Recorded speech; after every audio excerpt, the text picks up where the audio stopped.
Did you sleep well? Well, I'm glad to hear that. You know, it reminds me of a story when my daughter was about 4 years old. And you know, children at that age, especially on a Saturday morning when you want to sleep in, they are up at the crack of dawn and they rush into your bedroom to wake you up. So she came rushing into our bedroom and I says, "Good morning, darling." And she says, "Good morning, Daddy." And I said to her, "How did you sleep, my darling?" And she says, "Lying down, Daddy." Okay, right, so back to the business of why we're here. Day 3 of this summit, Transforming Africa through ICTs. I think it became quite clear, particularly by the end of yesterday, that the role of ICTs, broadband, connectivity, has become a priority of priorities. Our leadership that was here acknowledged that, affirmed that, and I think that hopefully with their endorsement, with their enthusiasm, with their leadership, that it will trickle down right across and that we really can get moving.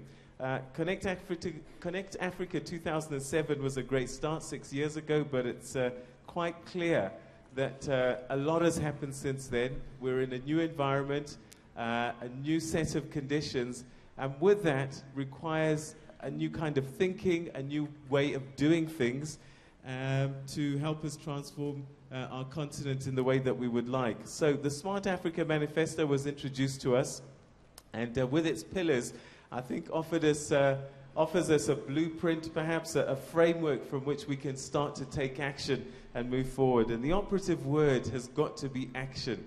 I think that's coming through quite strongly. We heard Dr. Toure emphasize and re-emphasize the need to have a plan. And then we were told we mustn't confuse an action plan with action. So action is the key as we move forward in the next couple of days. We've heard also that Africans are the only ones who can find a solution for Africa. And so we are here together, and I think through the partnerships that will be formed between government, private sector, and other bodies, we certainly can find innovative solutions to our pressing problems. And again, it came through that we need to start leading the world, leading with innovative thinking, and start to grow a knowledge continent.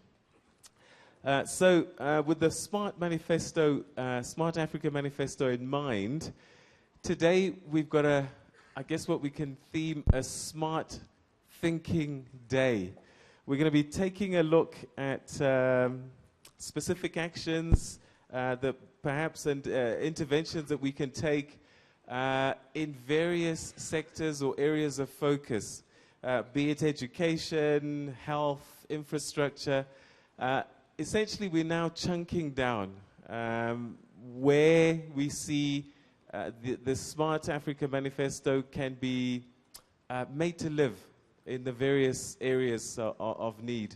And so the way we've planned today is that we're going to have several plenaries, panel sessions, but some will be taking place simultaneously. In fact, this one is the only one where we'll all be together in one room.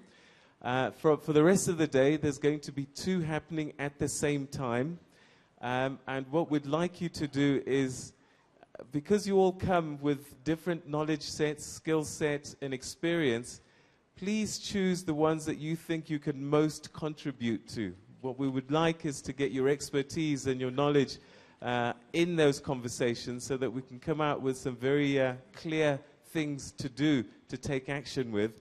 I'll give you a little bit more detail about where and when after this particular session ends, just before tea, and point you into the right direction. There will be rapporteurs in each of those sessions, so don't feel that if you've been in one, you're going to miss out on what's been said in the other.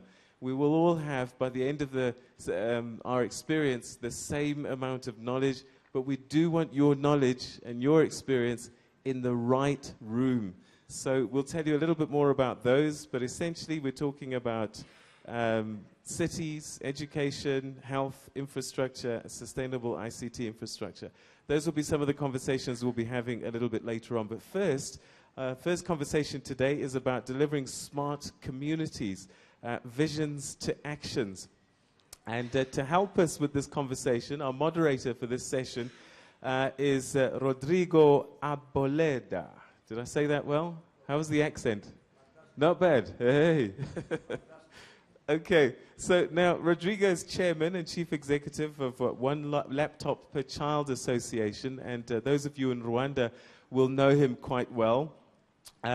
Incidentally, he was a classmate of Nicholas Negroponte, who's a Greek-American architect, I suppose best known as the founder and chairman emeritus of the MIT, that's Massachusetts Institute of Technology's Media Lab, but also the founder of the One Laptop Per Child Association, and that's where the connection comes. And Rodrigo is now the chairman and chief executive of that association. And you will know that in Rwanda, this association has rolled out something in the order of 220,000 laptops in the hands of children across the country. So remarkable achievement, and I think he's probably just the right person to moderate this conversation now. So, ladies and gentlemen, please, a big hand for our moderator, Rodrigo Arboleda. Thank you. Thank you very, very much. Ladies and gentlemen, dignitaries and members of the different delegations that are present here today, panelists, good morning. It's a pleasure and an honor to be here today. Although our name is One Laptop Per Child, in reality, our true mission is social inclusion and a change of paradigm of education. That's where we come from, the MIT Media Lab, and that's our mission, because for us, children are a mission and not a market. Therefore, it is an honor for me to be here today and moderate this panel, which mainly deals with policy making and issues related to how information technologies can change the life of people. And what we want to do is today start by making sure that everybody understands that information technologies per se are not a goal. They are mainly a vehicle. But in the end, what we are looking forward in Africa and in the rest of the world is to create an opportunity for children who are nowadays in the more or less obscurantism of medieval eras to become effective members of society and to create a profile of a citizen that in the future will be able to accept the challenges of the 21st century and start producing wealth that is required for the 21st century, mainly intellectual property, patents, inventions, innovation, which is in addition to the commodities and the agriculture and the mining and the oil and the gas, is going to be the sustainability of the world in the future to come. It is my pleasure to be here, and in order to start and be efficient and managing time, I will kindly ask each of the panelists to introduce themselves and give a brief description of who they are, where do they coming from, and what is the reason for they to be here today. I'll kindly ask our first person in my right, Mr. Kamran Siddiqi, to continue with the other gentleman and lady at the end of the panelist row. Kamran.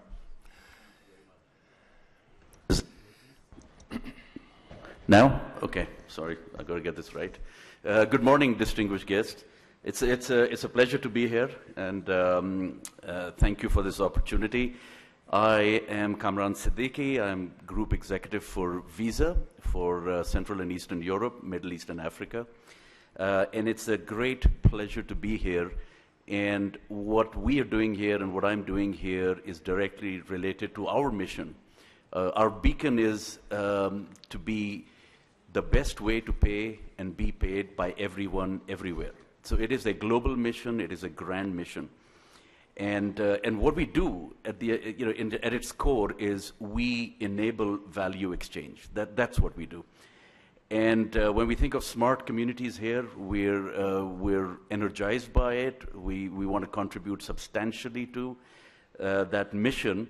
And I would just say a couple of points. For some of us, the R in smart is for relevance, and the T in smart is for timing. And we believe relevance and timing is critical to what we do here. The three things I'll briefly share with you about what we're doing here. The first is a public-private partnership. So we have here with the government of Rwanda the first and by far the most significant and broad-ranging public-private partnership that we have anywhere in the world. And we think this is crucial because crucial for our success, crucial for the countries we work in, the communities we work in, to create all the right environments to achieve what are really grand visions, because we need grand visions for what we need to do. The second thing I would say is at Visa, we believe that knowledge, especially as it relates to value exchange and financial transactions, knowledge itself is a very important tool. It is not merely an academic pursuit for long-term benefit, but it's a tool you can use every day.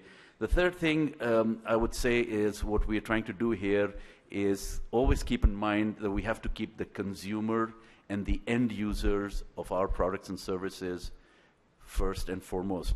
And the end users of our products, and I'll talk a little bit about that, must be part of designing the solution. It's really important that the people we aim to serve are key to designing the solution. So we will not give a solution, we will collectively design a solution. So there are many things we're doing here, and I won't go into all of them in the interest of time under the umbrella of our public-private partnership. But we have launched a world's first here. It's called M-Visa. It's a simple tool on your mobile phone. Anyone and everyone can send money, top up airtime, pay merchants, pay their bills, withdraw cash, and see what's in their account. And in its grandest way, we believe that we have a wonderful opportunity here with the tremendous support and leadership of the Rwandan government to actually make that a reality. And why should everyone not have the convenience of being able to use their mobile phone to pay for the sort of things that I mentioned? Because it's important that as broadband and as all the other aspects of smart communities grow, our ability for people to exchange value and settle transactions and trade should be as fast as the underlying enabling architecture. So thank you very much for the opportunity to be here. Thank you very much, Kamran. Mr. Kim from Korea Telecom, could you be kind enough to introduce yourself and also give us a brief description of what you're doing and why you are here? Okay, my name is Yang Kim. I'm President and Chief Strategy Officer of Korea Telecom, KT. So the functions is strategy and planning and investments. I'm here to share the experience of Korea going through the ICT development. I moved to Korea 4 years ago. I lived outside for a long time in Europe and Japan. And you suddenly realize how well the countries are connected. And then when you come outside Korea, you suddenly find that you have a withdrawal symptom, that you can't find the connectivity. So I think we are entering into an era where smartphone will become commodity. I met many manufacturers in the Far East who are touting sub-$50 smartphones in 2 years. Okay. I already seen $80-some available. I think it coincides with the same time. You know, if you look at the late 1990s, there aren't that many mobile phones around the world, especially in the developing world. And that's when the price of a mobile phone went down. You suddenly jumped from no telephone into digital world. So most of the developing world jumped.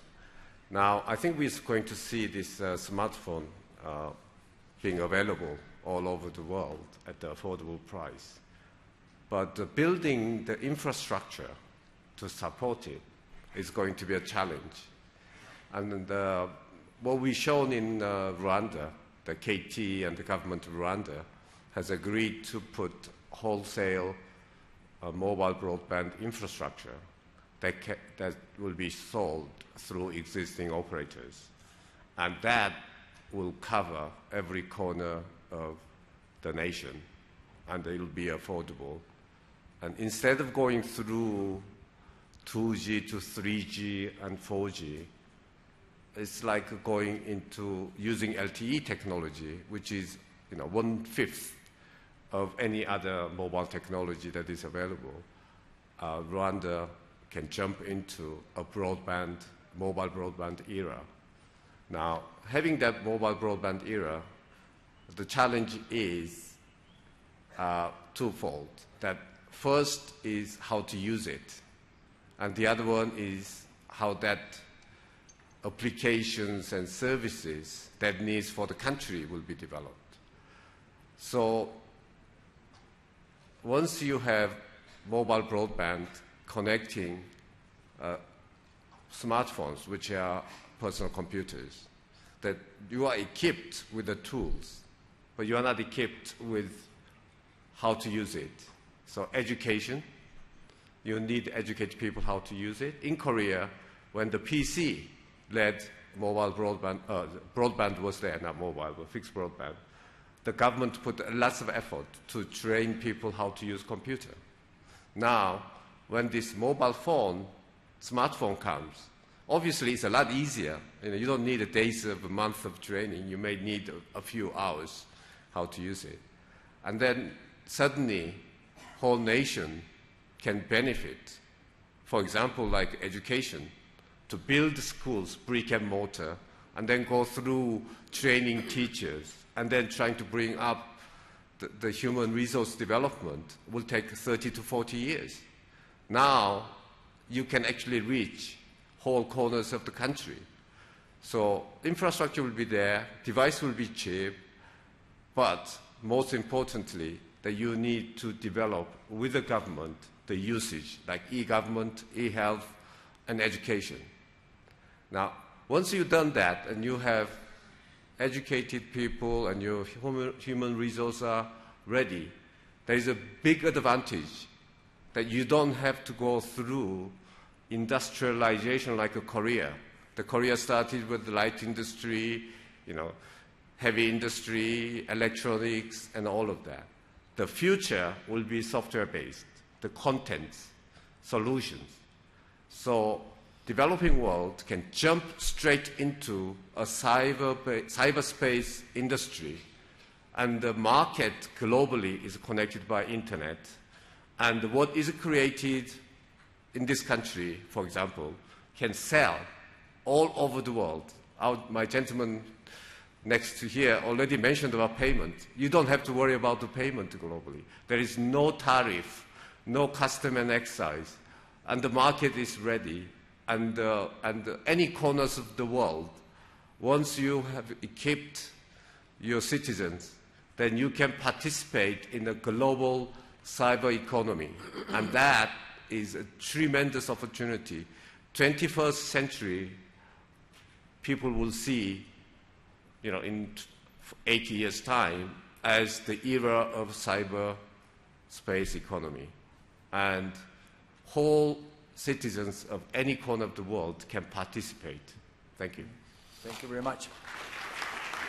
May I ask Mr. Lamin Manneh to introduce himself and to tell us a little bit about what you're doing at the United Nations and the program that you are undertaking. Thank you very much. Thank you very much, Mr. Moderator. As you have just mentioned, my name is Lamin Manneh. I am the UN Resident Coordinator. I'm the UNDP Resident Representative in Rwanda, now for just over 1 year. Before I came here, I had served in my career with the International Monetary Fund in Washington, D.C., the African Development Bank, and also with UNDP for almost 10 years in New York. And in the course of all this period, I also have had the opportunity to work at various stages on the the UN system's support to the promotion of ICT for development. So I can say that I have been I've had a first-hand evidence about the transformational potential of ICT. Now, to go quickly into this session, I believe that this is the critical part of this initiative, which for which I would like to commend actually the government and the organizers, and also to say that you have not made a wrong choice to make Rwanda the venue of this important initiative. I think those of you who have traveled here, you have seen, first of all, this is a country that has a transformational leadership. It is a country on a transformational path, leading the way in Africa in many areas. So I would like to thank the government and the organizers for involving the United Nations in this initiative. So you asked the question, what we are doing here. First of all, I would like to say that we are present here, but the United Nations, as you know, also has many branches that are outside Rwanda. And in that respect, I would like to say that many of you may not be aware, but it is actually the United Nations that has played a leading pioneering role in promoting ICT for development. I witnessed this when I was in New York, and this is how ITU became the leading organization for the UN system in that process. And I think you have heard or you have known about the Association of ITC under the leadership of Dr. Toure, the critical role they have played in this process. But organizations like UNDP, UNCTAD, ECA have also been closely involved in this process. And talking about our pioneering role, there is somebody here present, Pierre, who I know about 10 years ago has started work in this area. So, Mr. Moderator, distinguished guests and gentlemen, to be more specific, you know that the UN does not operate much at the downstream level. We operate at the strategic policy level. But we have also played a critical role through providing seed money for many of these initiatives which have borne fruits today. The UN is particularly well placed to play this important role in the promotion of ICT for development because we have a multi-dimensional mandate. We operate in sectors like agriculture, in health, in governance, and as the transformational processes evolve, we have actively sought to see how ICT can be used to promote further development in all those sectors. You're aware of how smartphones are used by farmers.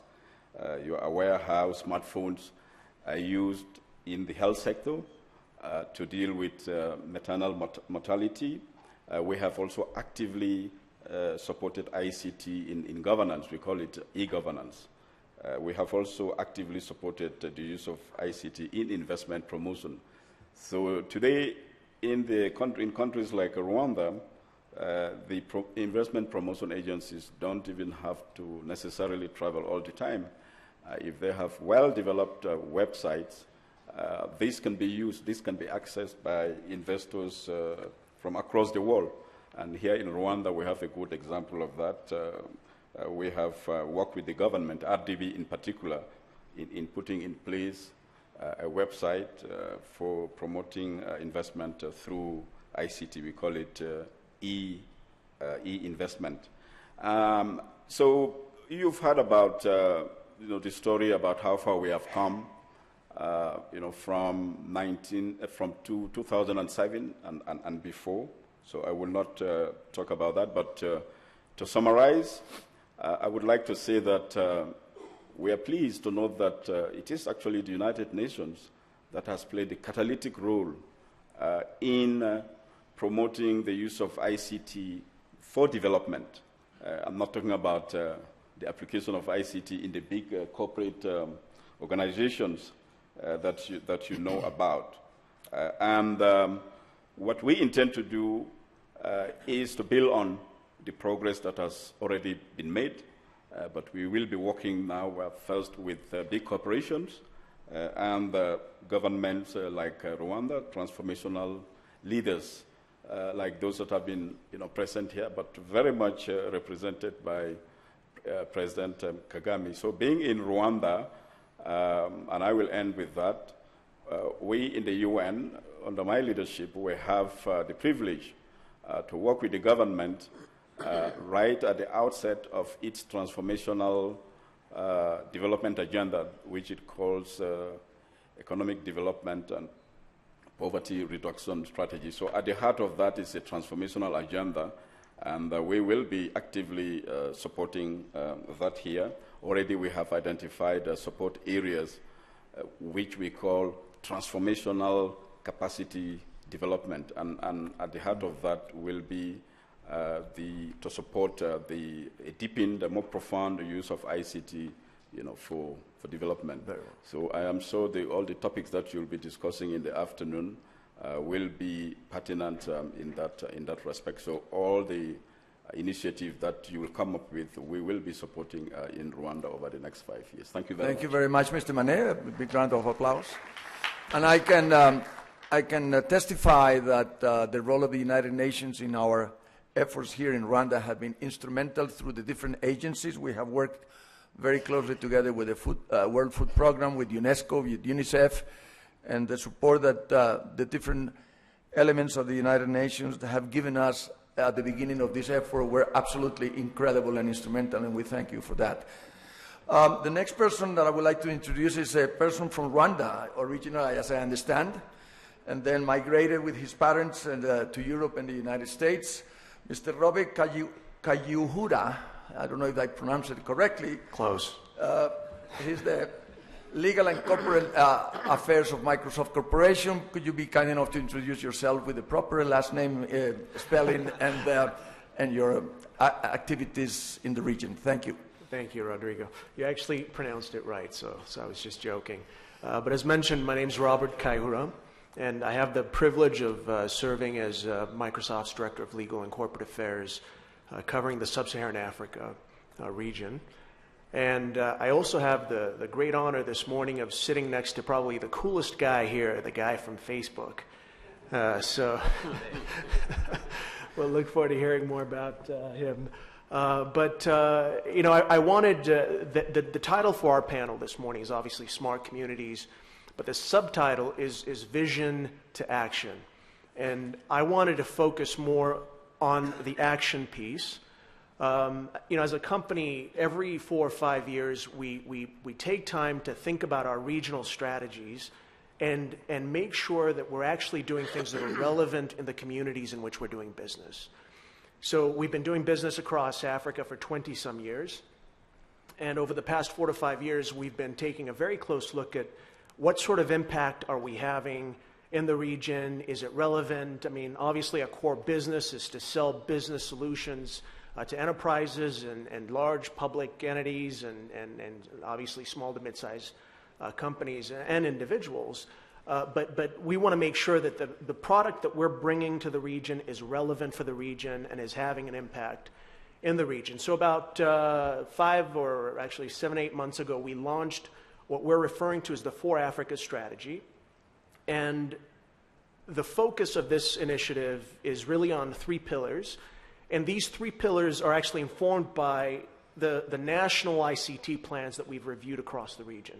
Okay, and our focus going forward is really on skills, it's on innovation, and it's on affordable access. And I thought I'd just kind of take a minute and share our perspective on what we think that looks like and how we hope to partner with policymakers and government officials across the region to really maximize our impact.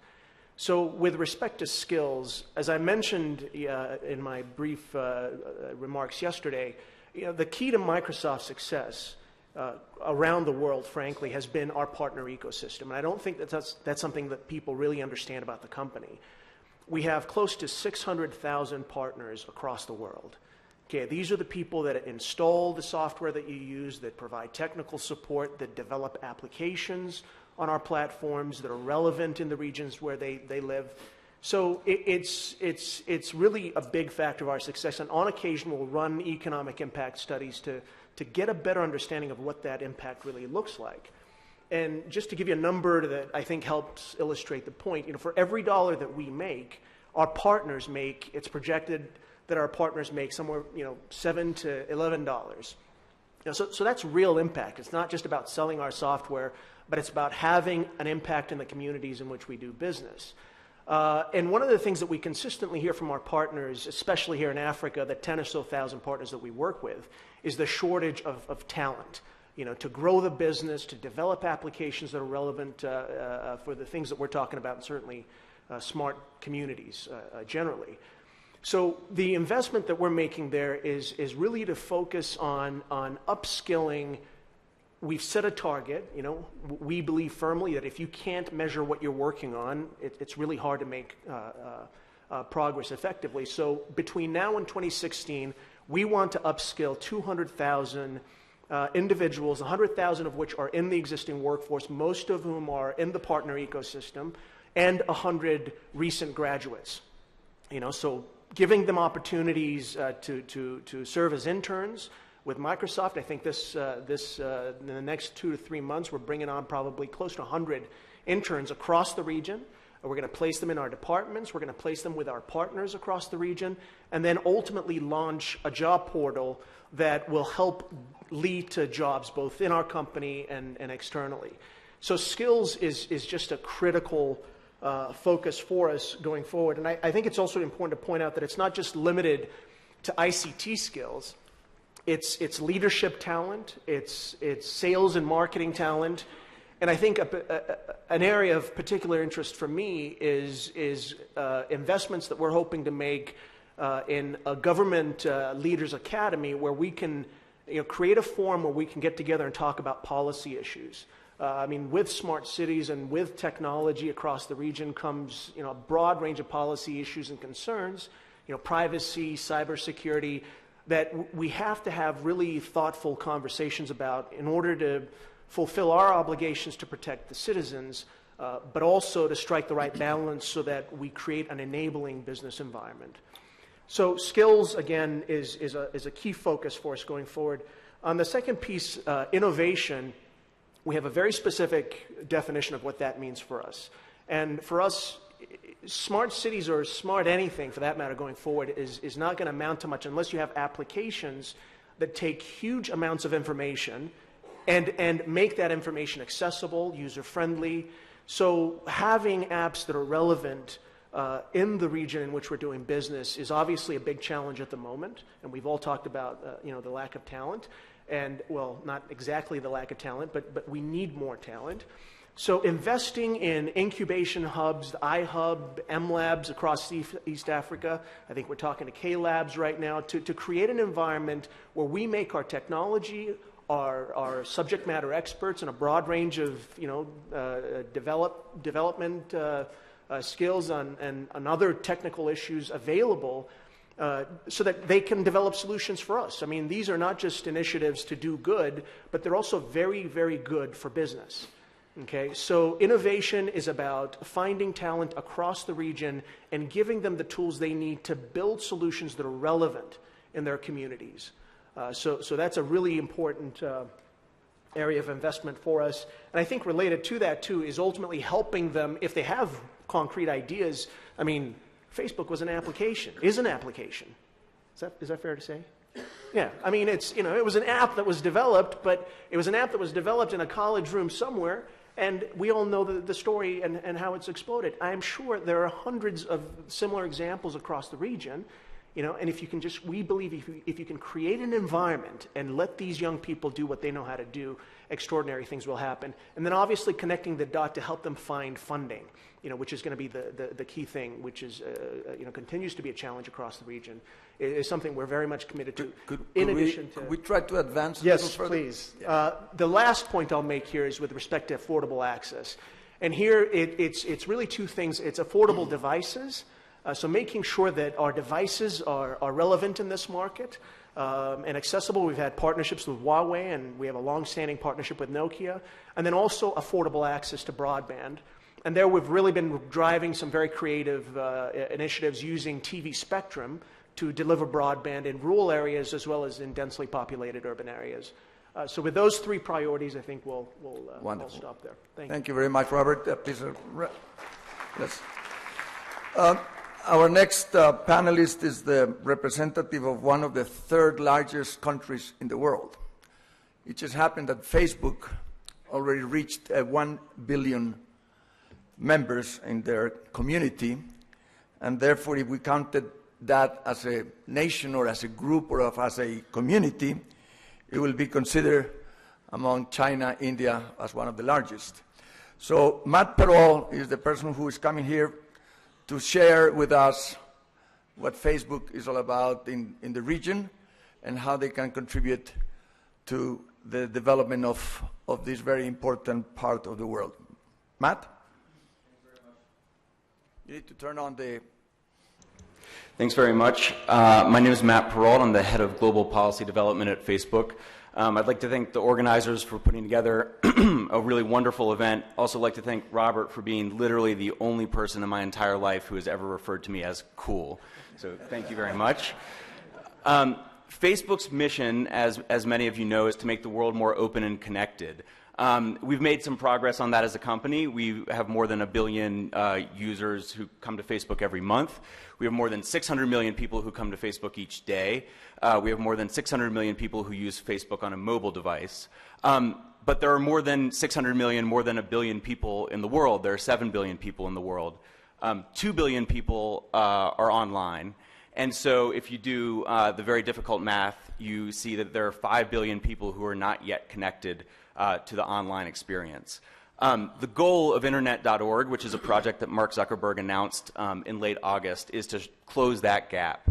And when he was looking at one of the primary reasons that gap exists, he looked at affordability. And so the cost of a data plan in most developed economies is approximately 1% of a person's monthly income.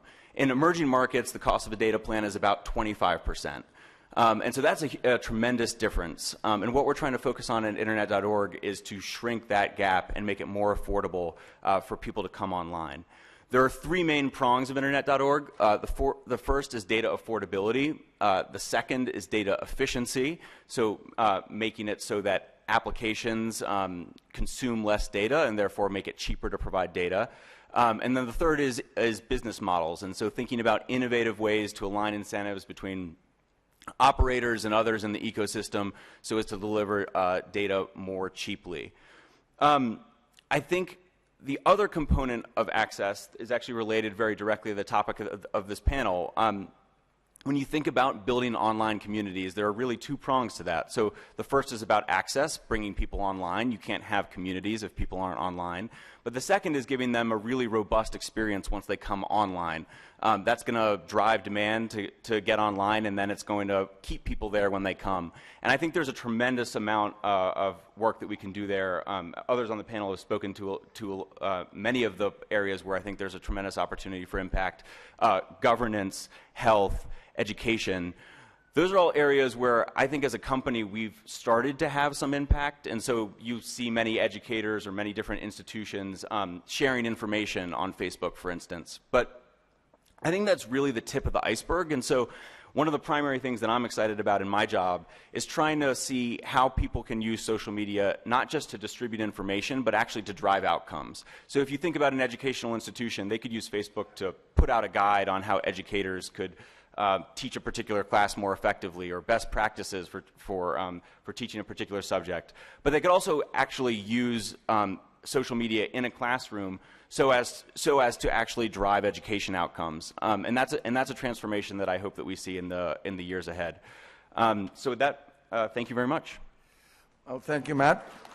Our final panelist is the lady Dr. Elham IBRAHIM, and I could kindly ask you to give us a few words before we start the real discussion, which I hope is going to be very lively and attractive to all of the audience.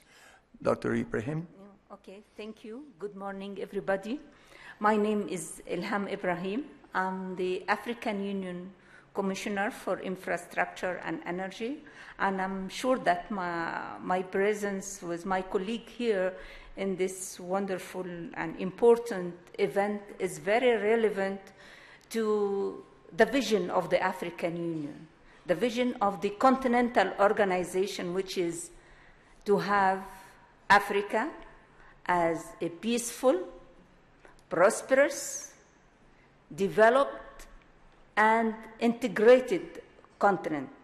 And I think ICT, or what we are discussing today, is really one of the main issues we are trying to do as in the African Union.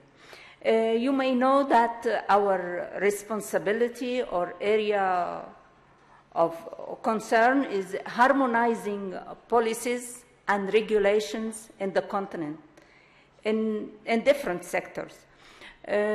Also to build the capacity of our member states and regional economic communities, to help our member states to work together, to harmonize even their plans for regional projects. So this is the main area of responsibility for the African Union. And what we are doing in this area.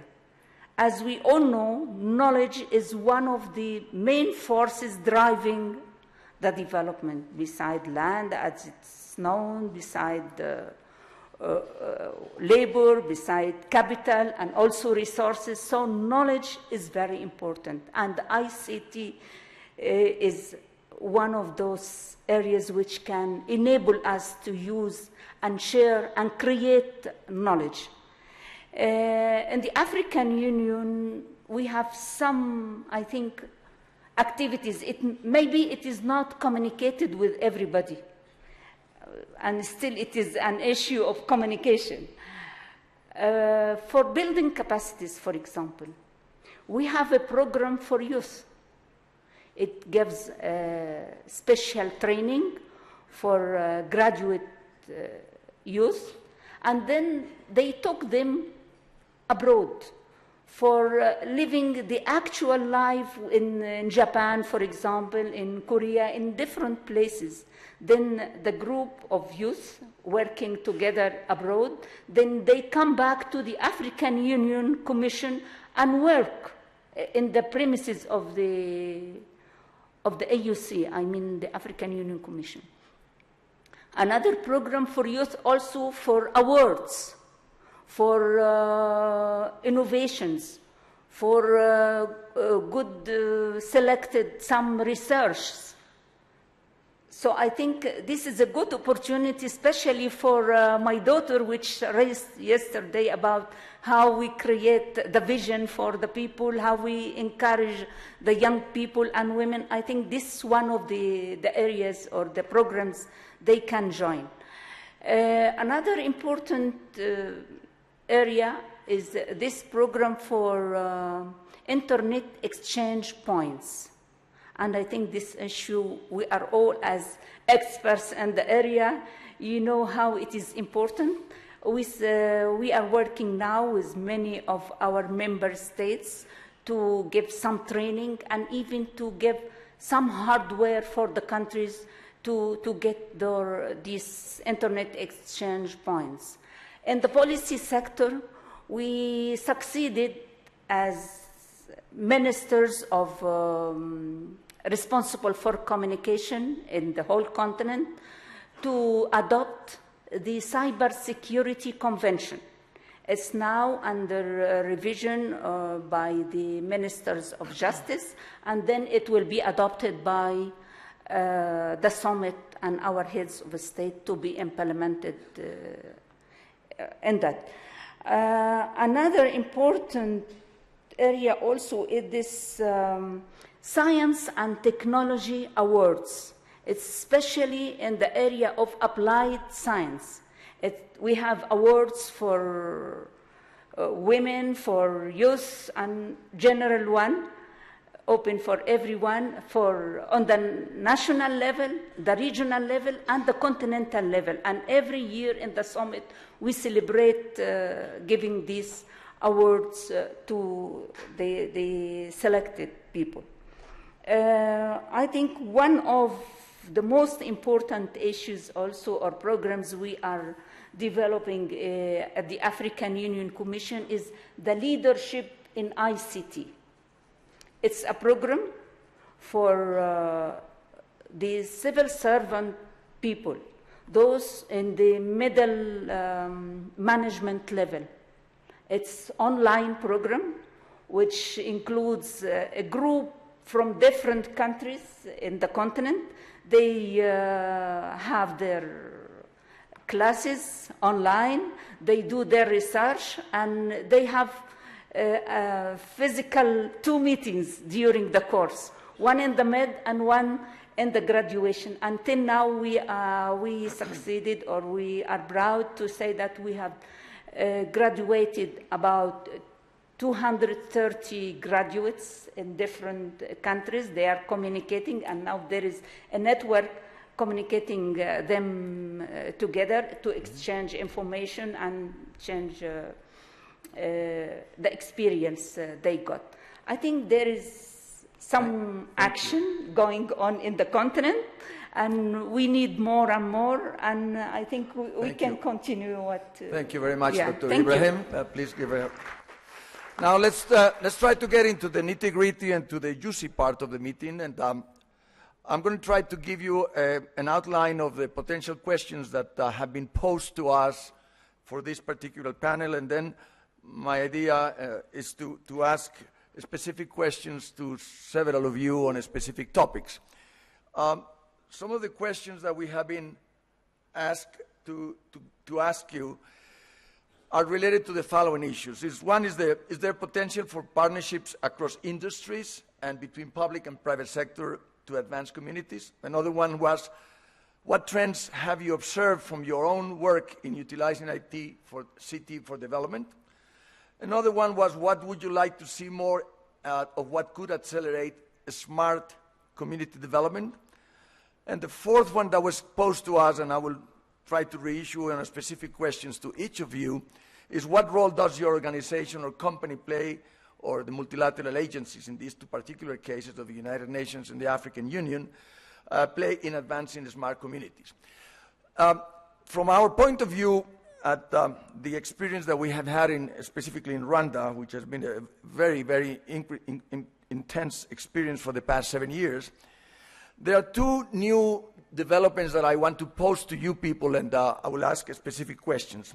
There's the internet.org, as Matt well said, and there's another one called code.org that many of the companies involved here have promoted and developed. What we have seen here is the desperate need for us to teach young children how to write code as the basis of creating a new profile of a brain that can really participate effectively in the creation of wealth in the 21st century. This has been a multitude of companies coming together with a common cause. And that brings the second part of the question, which is how to scale up. Until now, very few companies, probably Facebook is one example, Google another one, Microsoft as well, have been able to scale up, to really reach worldwide audiences. We cannot continue, from our point of view, in the incrementalist mode of adding 5% a year, 7% a year. The region, especially Africa, requires 3 digits type of growth per year in order to catch up in the ICT environment to the rest of the world. So therefore, for that, we need synergies among companies. And this particular panel is very important, in my opinion, because of the capacity to generate smart communities and develop beyond the specific goal of ICT. So I would like to pose the first question to our panelist, Kamran, to how to educate children from the very beginning in the value of money, the value of knowing how to conduct business in the future, of a peasant in a remote Sub-Saharan region to understand that he can now access the Chicago Future Exchange and understand what he's going to be paid for the rice that is being purchased by the intermediary that goes to another intermediary, and how to develop a socially coherent development in their community. That's one practical action points that we would like to embed into this discussion in this panel. Please, Kamran, could you comment on that? Yes, thank you. So this ties in very neatly with what we're actually doing in our public-private partnership with the government of Rwanda, where we have a global mission, if you like, as part of our broader objectives, is the spread of financial literacy. And as I mentioned earlier, knowledge itself is a financial tool, if we can get that message across. So we're actually working quite intensively with the government at and have started a program at the school level, in the old African traditions of storytelling, theater. So we're trying a number of things to embed this idea of financial independence and basic financial tools and thinking, which we think will take time to develop, but the only way we'll do it and we'll get the exponential growth that you referred to is if we are able to mobilize opinion leaders, leaders in communities, to actually be part of the effort to drive this through. So we have to engage at a grassroots level and create a mechanism whereby people are talking to each other and learning from their peers. So we've started this journey. It's a significant undertaking, but we think that's one part, the financial literacy program that we have with the government of Rwanda and other governments. And the other part is to just get these mobile products and tools for payments into people's hands, as we have done. We have 20,000 account holders for M-Visa, which is our mobile payments product. And to your point, we now need to grow that exponentially. So work with communities, work with governments, work with schools, but most importantly, involve community leaders, opinion leaders, to cause that exponential growth so that it has a life of its own. The end user has to ultimately drive it, and we have to be a catalyst. And this is important because we cannot do it alone. And I think to the earlier point that you made, as industries work with each other, it's very important for us not to think of ourselves exclusively as competitors or collaborators, but to understand what are the areas where we all benefit by collaborating and leave the competition to where we need to have competition. And that, I think, is a challenge that we all need to take up. Thank you very much, Kamran. The next question I would like to pose is to Robert. You mentioned that you have about 6,000 partners worldwide collaborating into promoting the spread of applications and operating systems and things alike. What can we do in order not to have 6,000 but 10 million of these type of partnerships and really get to the real scale up from your point of view? How to reach that type of a scale up, which is the one that needed? Because 6,000 in the world compared to the need of billions of children will require 10 million of those type of people. How can you help us visualize from the Microsoft point of view that vision? Sure. Thanks again. Is that on? Can you hear me? So the first point is it's actually 600,000 partners worldwide. And across Africa at this point, it's close to 10,000. I see. And I think, as I mentioned yesterday, the most important thing that we're focused on is really and where we can partner with governments across the region is on education, STEM education in particular, science, technology, engineering, and math.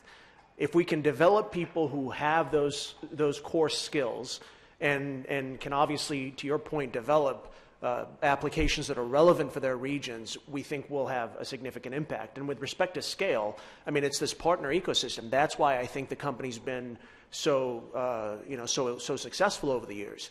Our bread and butter is really the Windows platform, okay, and operating system and the Office suite. Everything else is done by our partners. Everything else is, they provide support, as mentioned earlier, they develop things regionally, but the issue they're dealing with across the continent at this point is finding enough talent to help them expand their operations and obviously develop the solutions that they think are needed. So if we can partner with policymakers and government across the region to really emphasize and invest as much as possible in education, in the science and technology and engineering specifically, we think that'll have a significant impact, growing that ecosystem and ultimately having the kind of scale that you referenced. Thank you, Robert. Thank you. I would like to ask Mr. Kim the next question. I visited for the first time Korea in 1982 when I was helping my country of origin, Colombia, start the first education at a distance project. Needless to say, what you have done in Korea ever since in the last 30 years is absolutely mind-boggling. But perhaps one of the most important aspects of the discussion with the ITU that we have had in Geneva and here is how to, and also that now is being brought by the internet.org, is how to make internet access a right of humanity and a right for children, especially, at no cost. And you, being the developer of the fantastic fiber optic infrastructure in Rwanda, could help us understand better the potential of this idea and the possibilities of this idea. Mr. Kim.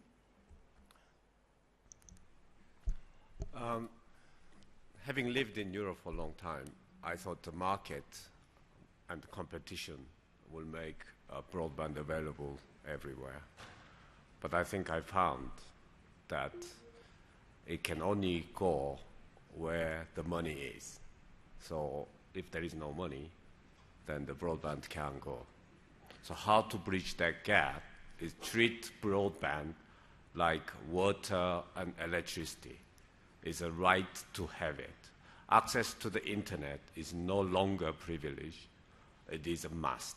Okay, so how to do that is you have to be innovative. So in Rwanda and KT's case, we created public-private partnership company, and the government of Rwanda put already built backbone and a large amount of spectrum. KT put capital and technology, and we're going to build nationwide 4G LTE-based broadband that can be afforded by everyone, and it will go through schools and everywhere. So what it means is people in 3 years in this country will have access.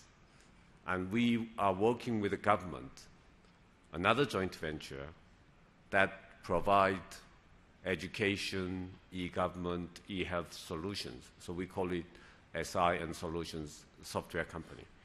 Now, the third factor is what I like about Rwanda is, theories, I know, we share knowledge. So it's not lack of knowledge. It's execution. The ability to execute is what this country has. And that made a big difference, why it can be done. Finally, the benefit of this is literally the children, the villages here. I visited Sunday, remote area school that KT sponsors, and found that it can be done. Most of us here today, when you say learning, the word comes up in your head, hardship. But learning doesn't need to be hard. Learning can be fun. Why? You bring the curiosity of children, and then you give them right content, and then in rural area they don't have time.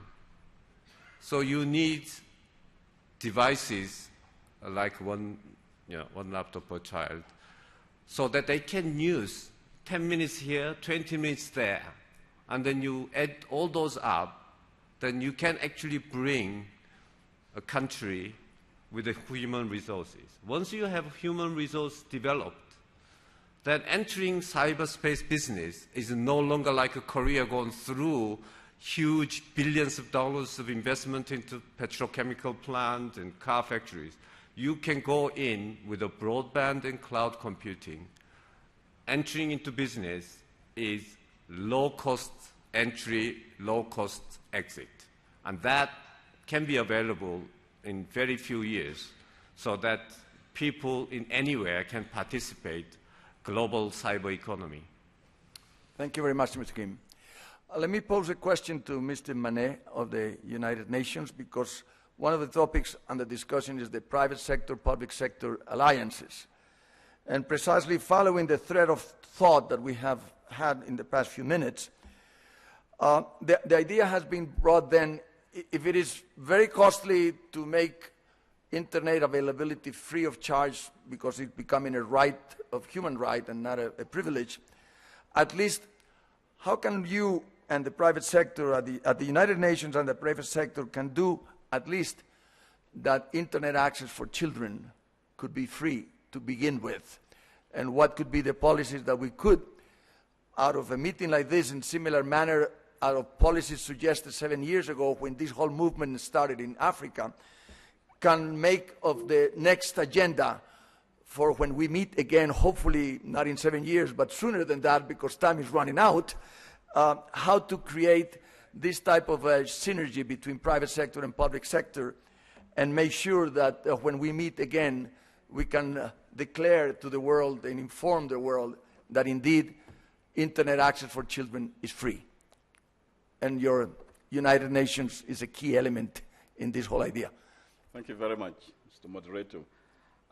This is a very important point. And for the United Nations, I could say that it's not even the building of partnerships in general and the building the PPPs. Again, I'm sure you bear witness to that. We have set up whole departments dealing with promoting public-private partnership. So we have nodes for Africa. It was in Johannesburg, and now they've moved to Addis Ababa. Before I directly answer the question, I think we should recall that, for the United Nations, development is about two things. It's about transformation, and secondly, it's about changing minds. And the issue about tackling it at the level of children is very important. We have to, as you said, stimulate their curiosity. But what is important is to start that transformational agenda at a very early stage. And nobody should be left out. In the urban areas, there is access by children to all these facilities. But in most countries, in the rural areas, children don't see computers in many countries, probably until they go to high school. So I think your point about tackling it at that level is very important, and it has to be universalized throughout the country. We can use cheap sources of energy, cheap means like the one laptop per child that Rwanda has put in place. And resources are scattered. Sometimes we believe that they are scarce. Yes, they are scarce, but they are scattered. And I think one of the key ingredients for success is for us to build these partnerships, to mobilize the resources and then channel them. So I will give you one example as to how we are forging the PPP in Rwanda. We have a program for reinforcing or building up the entrepreneurial skills of women who are not even necessarily educated. We have a program at Gatsata, and we are partnering with Tigo to introduce a program for them, or rather to build up a program, for them through which they do training through ICT. These are very disadvantaged women. And you will be surprised, as you have just said, once you expose people, give them facilities, stimulate their interest. So we are training them in the use of ICT-based accounting management, how they can, first of all, deal with the issue of marketing, how they can track their expenditures, and their profits. And that is working very well. We are partnering with Tigo, on that. And these are initiatives that can be scaled up even in the rural areas to make sure that the children, the disadvantaged children, are also provided with facilities that you have talked about. Thank you very much. We have about 10 minutes more, so I'm going to direct the two following questions to our two panelists at the end of the list. First of all, Matt, you guys have been instrumental on one element of the discussion, which is the scaling up. And from our point of view, they are, as I said before, the code.org and the internet.org could be the most instrumental vehicles to scaling up the massive distribution of knowledge worldwide. I remember when we first launched the One Laptop Per Child project, it was precisely Mr. Kofi Annan at the ITU meeting in Tunisia that launched the project. So the idea of One Laptop Per Child, generic idea, I mean the concept per se, the writing code from the very early age children and having internet access for free for those children could be, in our opinion, a fundamental transformational element of this whole idea. So, having been yourselves successful in the scaling up, what type of suggestions from the Facebook experience could you give us in order to apply them into action points into Africa specifically? So I think the first one is what basically everyone on this panel has already said, which is thinking about this from a partnership-driven perspective. So that's a core element of Internet.org. It's not just a Facebook initiative. It's an initiative where we're partnering with Ericsson and Qualcomm and MediaTek and other companies. And I think the headlines sort of want to draw out areas of competition between companies. I actually think, like, even though Microsoft, for instance, right now is not a member of Internet.org, we're not a member of the For Africa plan, there are active discussions between the companies about ways that we can collaborate, things that we can do together to help accomplish a shared agenda. So I do think partnership is sort of at the root of the root of this work and the root of scalability. That certainly has been critical to the work that Facebook's done to date. In terms of education specifically, that right now is not part of Internet.org's mandate. Internet.org right now is focused mainly on business and technical solutions that drive access as opposed to skills development. But I do think there's a tremendous opportunity in education that hasn't yet been realized, which is connecting massively open online courseware, which are known as MOOCs, with distribution networks like Facebook so as to get educational content out to a large number of people. So for those who don't know, MOOCs are organizations like Khan Academy and Coursera and edX and Udacity, which are repositories for incredibly high-level educational content. For instance, edX is a partnership between a bunch of universities, MIT, Harvard, University of Texas, Berkeley, and those universities are putting their content online.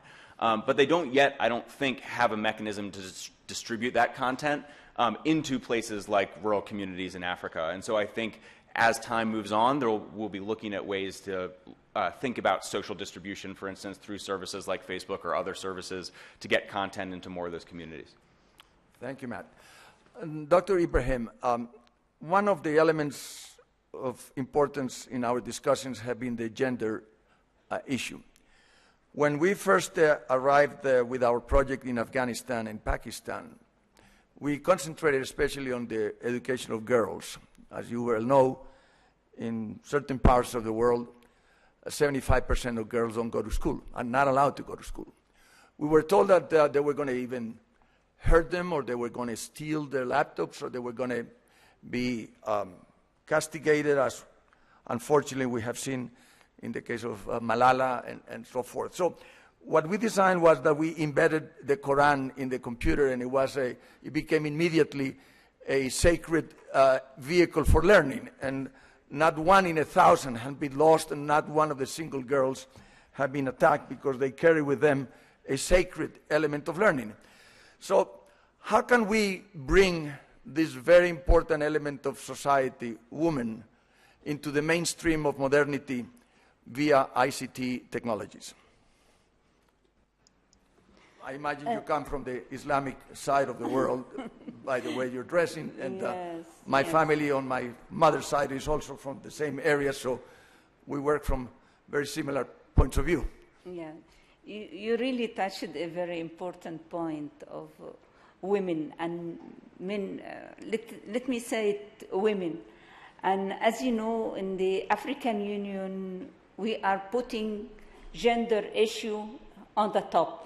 And I don't know if we all know that in the Commission itself, we have a rule for 50%.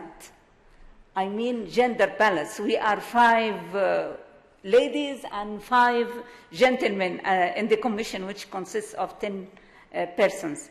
So the gender issue is really very important. And if we are looking for real development, so we have to take care of this 50% of the society, I mean women. In the health area, for example, introducing ICT, I mean e-health, is very important. And we have a good experience in that we have what we call it the Pan-African e-network, which for now it has 48 member states connected with this network, where they can have e-learning and e-health, and together with the VVIB connection for our heads of state and country. So ICT can be an easy and effective tool for scaling up the skills and the expert of women and girls. And as you mentioned, no need for them to go to some place to get the information or to get the education. No, by using this, like what you mentioned about one laptop per children and other programs can help a lot. But I think if you give me the opportunity to touch some points mentioned today about the participation of private sector. Yes, I think it's very essential, and we can see very successful examples in the African continent for participation of private sector, but it needs some action from our governments to give them this conducive environment which can encourage them to do the job. Always to create and transform the mindset, especially in the governments, to change the culture to cooperation, how to work together, how we can get our integrated plans. It's not acceptable to, for example, to have a plan for roads and constructing roads and constructing some cables for electricity, or cables or pipes for water and sanitation, and then these are dealt with separately. So how we can be smart if we dig today for cables, tomorrow for, or after 2 or 3 or 5 months for water pipes? I think one of the main issues that can help us to create these smart societies is to have this culture of working together, to integrate our plans and to integrate also our implementation processes. Thank you very much. Yeah. Let me just then summarize in 1 minute that we have, if I may, what we have heard from the panelists. If we heard correctly, there's a tremendous sense that there's no need for Africa to go through the painful processes of industrialization, that we can leapfrog into the 21st century directly, savings in the process, millions and millions of dollars, but most important, bringing faster the communities in Africa to the level of development of many other areas of the world. Number two, that as important as competition is, in this particular case, collaboration is even more important because it will create a new element of potential users of the products that each of these companies can produce, at which time then competition will be okay. But in the meantime, it's more important to bring the 4 billion people of the world into the mainstream of society so they can become elements of consumption of the products that the companies bring to the table. And last but not least, in order to do that, there's a tremendous need for private sector, public sector alliances, and make of these projects projects of a nation and other projects of a government.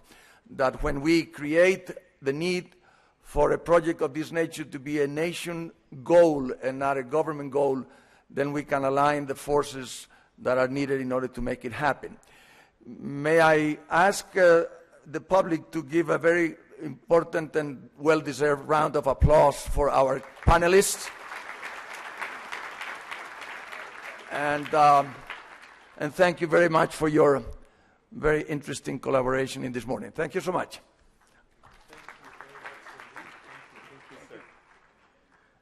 Ladies and gentlemen, on your behalf, could I ask you to say thank you very much indeed to our moderator, Rodrigo, because he came in at the last minute to take over.